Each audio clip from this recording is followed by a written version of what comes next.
Ako po si Rochelle Ikbalik at ako'y narito ngayon upang magbahagi ng aking pananaw hinggil sa isang isyu na patuloy na pinagtatalunan sa ating bansa, ang same-sex marriage. Sa isang lipunang may malalim na pananampalataya, kultura at mga tradisyon, ang isyong ito ay naging isang hamon sa ating mga moral na prinsipyo at mga legal na alituntunin. Ang kasal bilang isang sagrado at matagal nang itinakdang institusyon ay tumatalakay sa tanong na kung paano ba natin tinitingnan ang pagmamahal at pagkakaisa sa ating bansa, lalo na sa mga magkasintahan na magkaparehong kasarian. Ang same-sex marriage ay isang malaking isyu sa ating bansa. Bilang isang bansa na may matibay na pananampalataya at nakaugaliang mga tradisyon, ang kasal ay tinuturing na sagrado at para lamang sa magkasulungat na kasarian. Sa mga nakasanayan nating kultura, itinuturing ang kasal bilang isang pag-iisa ng lalaki at babae sa harap ng Diyos. Ngunit, ano nga ba ang same-sex marriage? Ang same-sex marriage ay tumutukoy sa kasal ng dalawang tao na magkaparehong kasarian, dalawang lalaki o dalawang babae. Sa ibang bansa tulad ng Amerika, Canada, France at Mexico, ang same-sex marriage ay legal at tinatanggap na bilang isang karapatan. Gusto rin ng mga LGBT sa Pilipinas na magkaroon ng magkaparehong karapatan at pagkilala sa kanilang pagmamahalan. Subalit, ang Pilipinas ay isang bansa na may malalim na pananampalataya sa Diyos at sumusunod sa mga aral ng Kristyanismo. Ayon sa Family Code ng Pilipinas 1987, nakasaad na marriage is a special contract of permanent union between a man and a woman entered into in accordance with law for the establishment of conjugal and family life. Kung kaya't ang same-sex marriage ay lumalabag sa mga itinatakdang batas at alintuntunin ng ating bansa. Sa Genesis 2:24, sinasabi, kaya't iiwan ng lalaki ang kanyang ama at ina at makikisama sa kanyang asawa, at sila'y magiging isang laman. Ito ay nagpapakita ng layunin ng kasal na nakatalaga para sa magkasalungat na kasarian. Dahil dito, maraming LGBT couples ang nag-aasam na magpakasal. Kaya't nagsasagawa sila ng kasal sa mga bansa kung saan legal ang same-sex marriage. Gayunpaman, kapag bumalik sila sa Pilipinas, hindi kinikilala ang kanilang kasal dito at patuloy silang itinuturing na hindi kasal sa ating bansa. Sa kabila ng lahat ng ito, ako'y sumusuporta at nagmamahal sa LGBT community. Ngunit, hindi ako sang-ayon sa pagpapaligal ng same-sex marriage sa Pilipinas.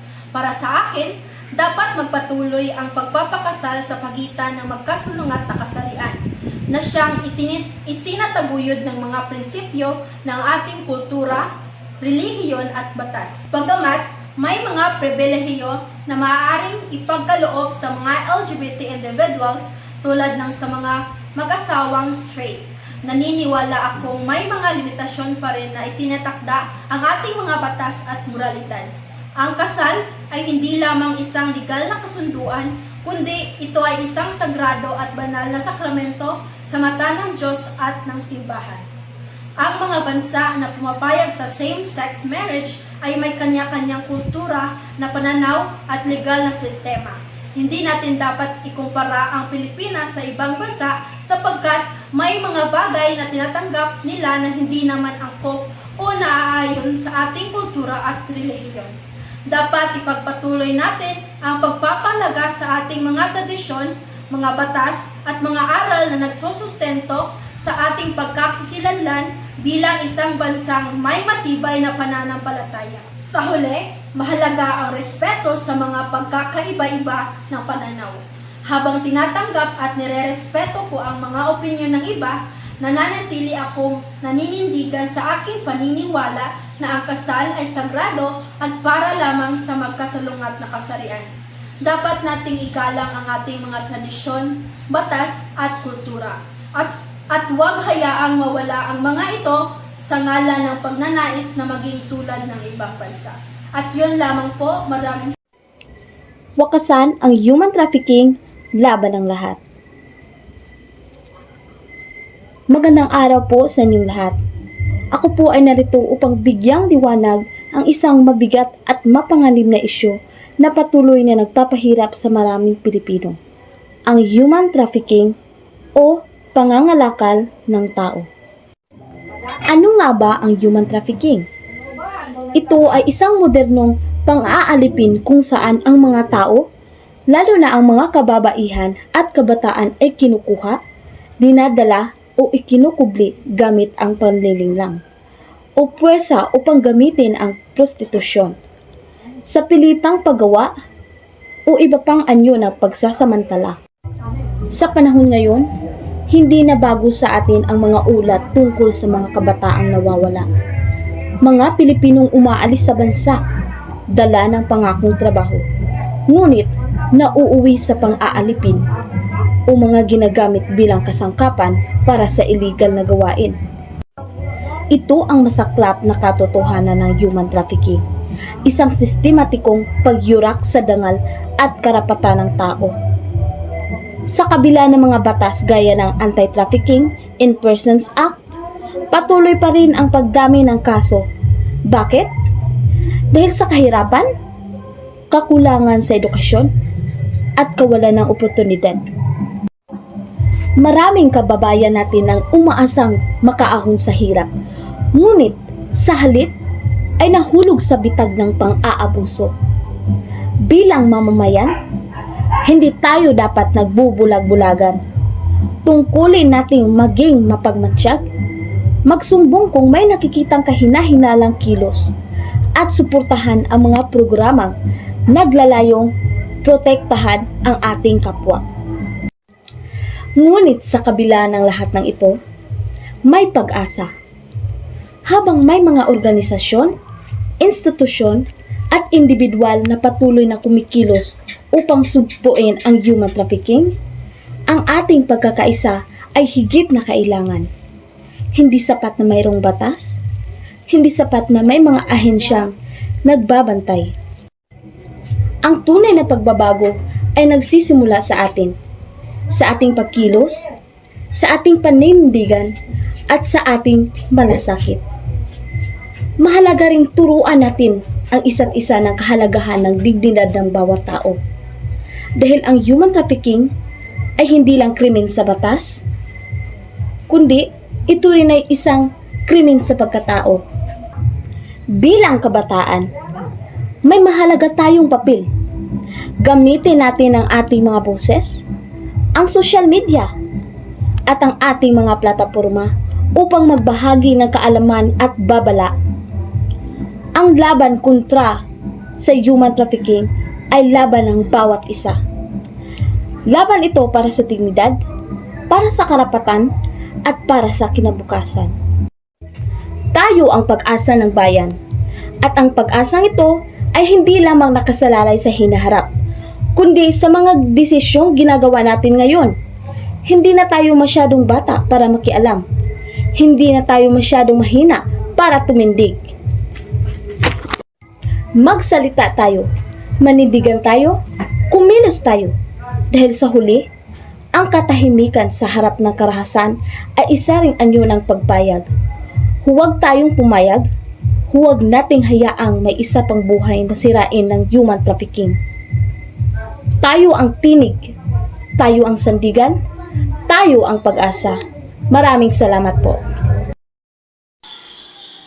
Kalayaan sa pamamahayag, karapatan at pananagutan. Magandang araw po sa inyo lahat. Ako po ay narito ngayon upang bigyang diin ang isang mahalagang karapatan na dapat pinapahalagahan at pinangangalagaan ng bawat isa sa atin, ang kalayaan sa pamamahayag o freedom of speech. Sa ilalim ng ating saligang batas, tayo ay binibigyan ng karapatang magsalita, magpahayag ng damdamin, opinyon at saloobin. Kahit ito man ay salungat sa opinyon ng iba, kahit ito man ay kritikal sa pamahalaan, at kahit ito man ay laban sa nakasanayan. Ito ay isang haligi ng tunay na demokrasya. Dahil kung wala ang kalayaang ito, paano natin mapapahayag ang ating hinaing? Paano natin maipaglalaban ang ating karapatan? At higit sa lahat, paano natin maipapaabot ang katotohanan? Subalit, sa bawat karapatan ay may kaakibat na pananagutan. Hindi dahil malaya tayo magsalita, ay maaari na tayong manira, magkalat at magsinungaling o mambastos ng kapwa. Ang kalayaan sa pamamahayag ay hindi lisensya sa paninira, kundi daan tungo sa makabuluhang usapan, makatarungang pagkilos at makataong pagbabago. Sa panahon ngayon ng social media, ang bawat isa sa atin ay may plataforma. Isang post, isang tweet, isang video, lahat ito ay may kakayahang magpalaganap ng impormasyon, magmulat ng kaisipan o sa kasamaang palad maghasik ng takot at galit. Kaya't mahalagang gamitin natin ang kalayaang ito ng may respeto, pag-iisip at layunin ng kabutihan. Ang tunay na diwa ng kalayaan sa pamamahayag ay hindi lang karapatang magsalita, kundi ang tapang na magsabi ng totoo, ang lakas ng loob na ipaglaban ang tama at ang pagkakaroon ng disiplina upang hindi makasakit ng iba sa ngalan ng pansariling interes. Sa huli, ang ating boses ay may kapangyarihan. Gamitin natin ito sa pagbibigay liwanag, sa pagtatanggol ng katarungan at sa pagbubuo ng isang lipunang may malasakit, dignidad at pagkakaisa. Maraming salamat po. Talumpati. Sa gitna ng kahirapan, hanapin ang pagkakaisa. Magandang araw po sa inyong lahat. Sa panahon ngayon, tila ba araw-araw ay sinusubok ang tatag at tapang ng bawat Pilipino. Sa gitna ng mabilis na pag-ikot ng mundo, marami pa rin sa atin ang naiwan sa laylayan. Nakikipagsabayan sa agos ng buhay na puno ng pangamba, pagod at sakripisyo. Ang tanong, hanggang kailan? Sa bawat pagmulat ng ating mga mata sa umaga, anong realidad ang sumasalubong sa atin? Mga batang kumakalam ang sikmura, mga magulang na hindi alam kung saan kukuha ng pambili ng bigas, at mga kababayan nating kahit sa patalim para lang mabuhay. Ito ang mukha ng kahirapan, isang sugat na matagal lang bumapalot sa ating lipunan. Isa itong suliraning tila naging bahagi na ng pang-araw-araw nating pamumuhay. Isang katotohanang pilit nating hinaharap, ngunit hirap pa rin mapagtagumpayan.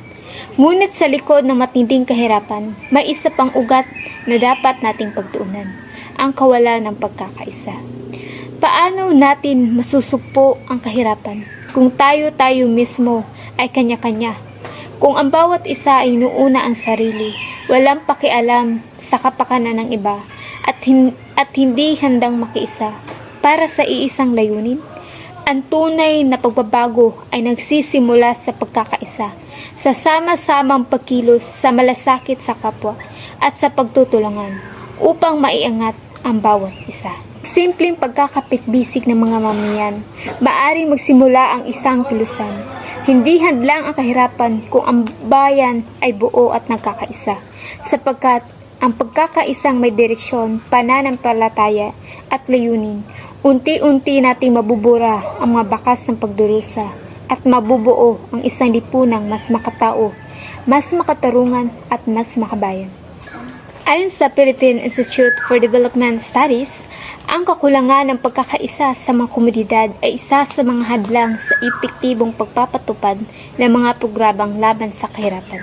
Ipinapakita nito na hindi lang sa kakulangan sa yaman ang problema, kundi ang kakulangan sa sama-samang pagkilos. Hindi sapat ang sipag ng ilan kung walang pakialam ang nakakarami.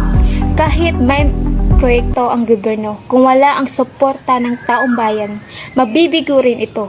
Ayon sa Social Reform and Poverty Alleviation Act, RE 8425, dapat magkaisa ang gobyerno, pribadong sektor at mamamayan. Kung wala ito, mananatiling salita lang ang batas. Ang ating saligang batas mismo sa Artikulo 2, Section 9 ay nag-uutos na the state should promote a just and dynamic social order that will ensure the prosperity and independence of the nation and free the people from poverty. Ibig sabihin, tungkulin ng Estado at nating lahat bilang bahagi ng lipunan na pagkaisahin ang solusyon sa kahirapan.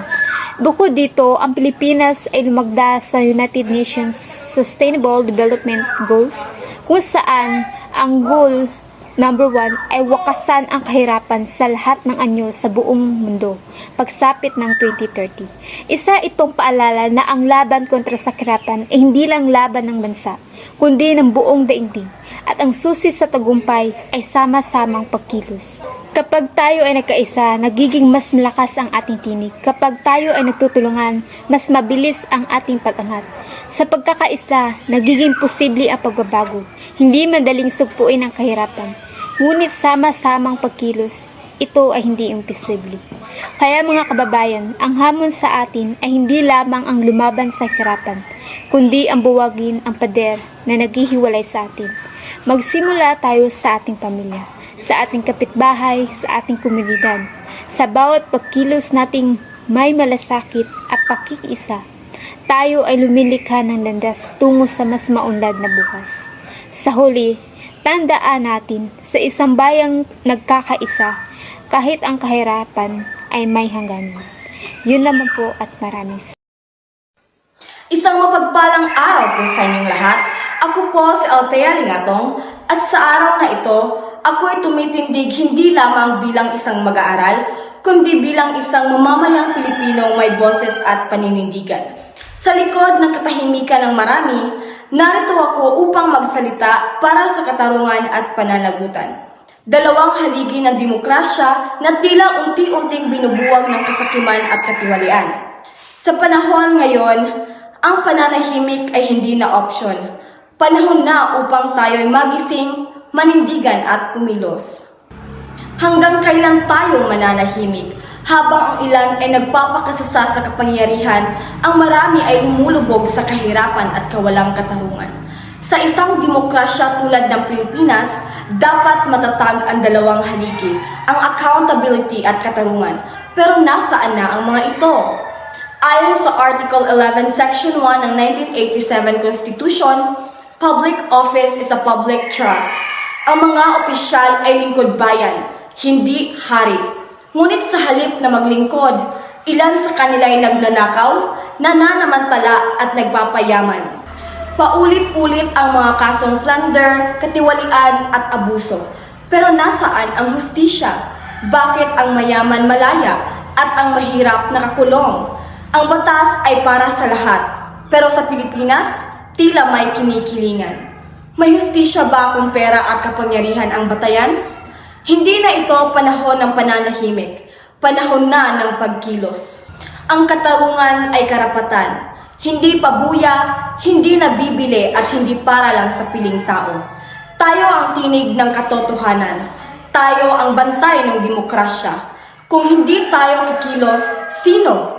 Managot ang dapat managot, maghari ang katarungan, mabuhay ang sambayanang Pilipino. Magandang araw po sa inyong lahat. Nais ko pong talanghayin ang isang mahalagang issue sa ating lipunan, ang extrajudicial killings. Sa ating bansang umiibig sa hustisya at demokrasya, bakit tila mas pinipili ang dahas kaysa batas?